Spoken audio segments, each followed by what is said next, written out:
For the New York State AFL-CIO, I'm Darcy Wells, and this is Union Strong. I'm proud. I'm proud. I am proud. I'm proud to be Union Strong. To be Union Strong. To be Union Strong. To be Union Strong. I'm a teacher, and I'm Union Strong.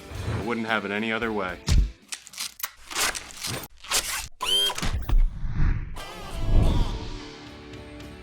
Madison Avenue in downtown Albany was shut down to traffic early in the morning on March 21st to allow buses to pull in one after the other to drop off thousands of healthcare workers for a day of action. They gathered together as co-workers, as friends, as healthcare union members of 1199 SEIU. They came from across the state with an urgent call to the governor and legislative leaders to reverse healthcare cuts in the state budget and close the Medicaid coverage cap. Good morning, everybody.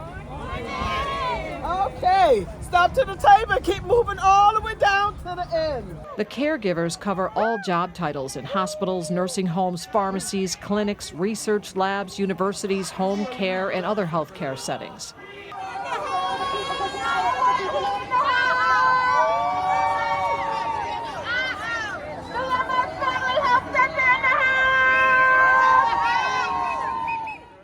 They arrived determined and united, getting inspiration along the way as they marched across the Empire State Plaza.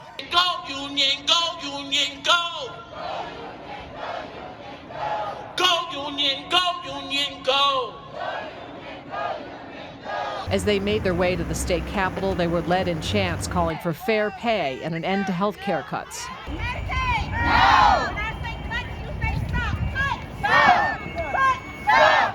Cut! Stop! It was the biggest budget rally Albany has seen in years. SEIU members filled the 17,000-seat MVP arena, where they were greeted with widespread support from legendary hip-hop artists, including Rakim and Fat Joe.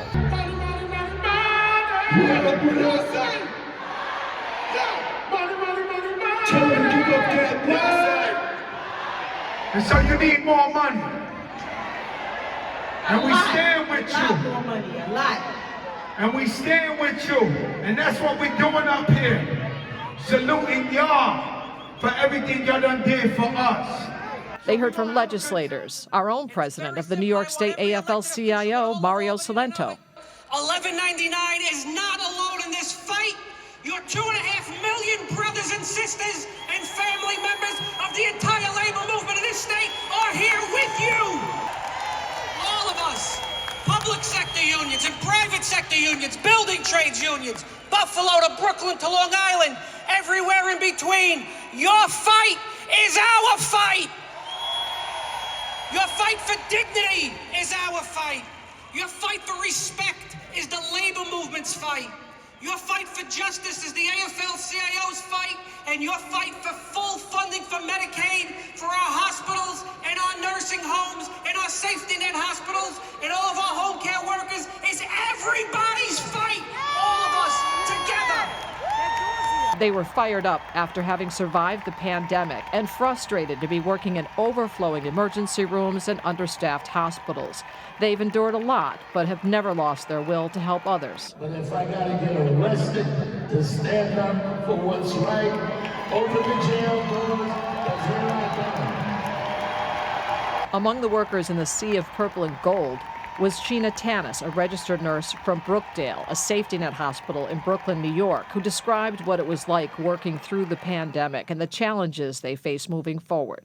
To be honest, it is the most difficult experience that I have had in my entire life, and I really hope to never step in those shoes again. The amount of death, sadness, fear that I experienced during that time. My greatest fear was taking the disease home to my family. We had to have discussions about if I got sick and if I were to die, what were the plans that we needed to put in place. So I am not the only person who had to have those types of difficult conversations with our family members. I am thankful that I survived. My immediate family survived, but there were so many people who did not. And yet here you are still providing this kind of care when a lot of people said that's it, it's enough. And I know that's affecting places like where you work, staffing-wise. What drives you to continue to do this work? I'm blessed. I am blessed, and because I am blessed, I want to be a blessing to others. I became a registered nurse because of a heavyset Irish woman who, when my mom took sick when I was 18 years old, she was peace for me in a very chaotic space. And I wanted to be that for other people. My grandmother was a nurse, and everybody thought I became a nurse because my grandma was a nurse, but it was really an emergency room nurse who created a safe space for me, and I recognized that that's what I wanted to be for someone else. Healthcare workers brought my mom back to health. She's home taking care of my baby right now. Well, he's not a baby, he's 11. But to almost have lost her at 18 years old, and to be going on 44 this year, God spare my life, and to still have her with me in good health, I'm forever thankful to healthcare workers, so much so that I became one. And so you came out here to Albany today. It's been a long day. Walk me through that. You got on the bus at what time? You got here? I don't even know. I think I've been up since 2 o'clock, this morning, and I had to be here. This is my day off. I should have been home resting, but it was important for me to lend my voice here and be counted in the numbers. I need the legislators and every decision maker to understand how funding is important to all institutions, but especially safety net institutions like the one that I work in.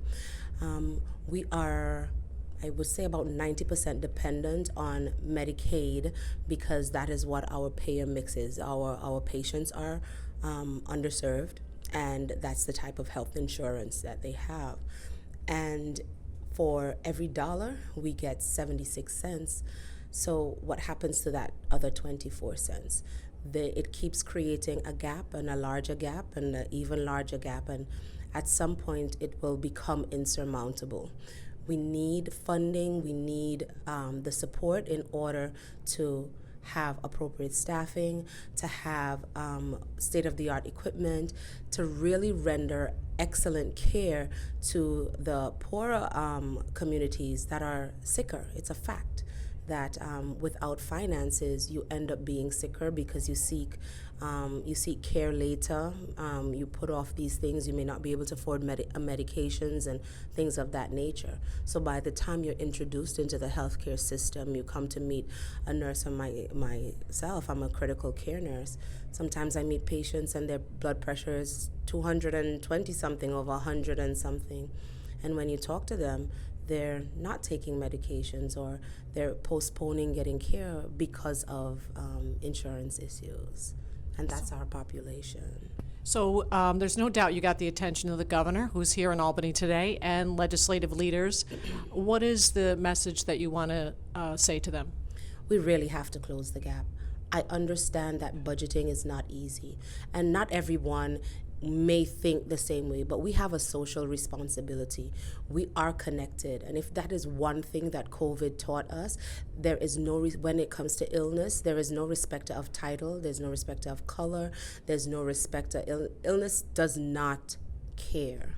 And what we have to do as fellow humans is really care for one another. And by closing that gap, by funding institutions, we can actually be human again. We can actually take care of one another. And what greater gift it is than to help your fellow man. And the final thoughts on the energy around today with all of your brothers and sisters here with you. How did that feel? 1199. Make some noise! Make some noise, New York! It is so exciting to be out with everyone. But to be honest, I'd prefer to be at work and taking care of my patients because that's my life's calling. And I think the majority of us would rather be there. That's where we belong. We belong taking care of and doing the best that we can in our job titles. But all of us are off today, and instead of doing things with our family or resting, we had to come because we had to let the people who make the decisions know the time is now. We can't continue with this gap. If you create such a deep gap, we are going to fall through. Healthcare is going to collapse in New York State. And we're a state that is too rich to allow something like this to happen. We pay basketball and baseball players millions and millions of dollars. I'm not saying that their entertainment is not important, but what could be more important than taking care of each other? Well, I couldn't say it any better, and you're very important, and thank you very much for taking the time to come here and for talking to us today. Thank you very much for talking to me as well. If you believe in 1199, sing the song.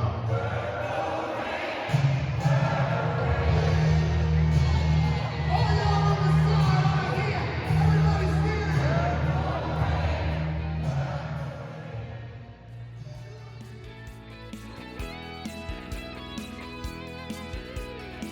This has been a production of the New York State AFL-CIO. Our president is Mario Salento. Our secretary-treasurer is Terry Melvin.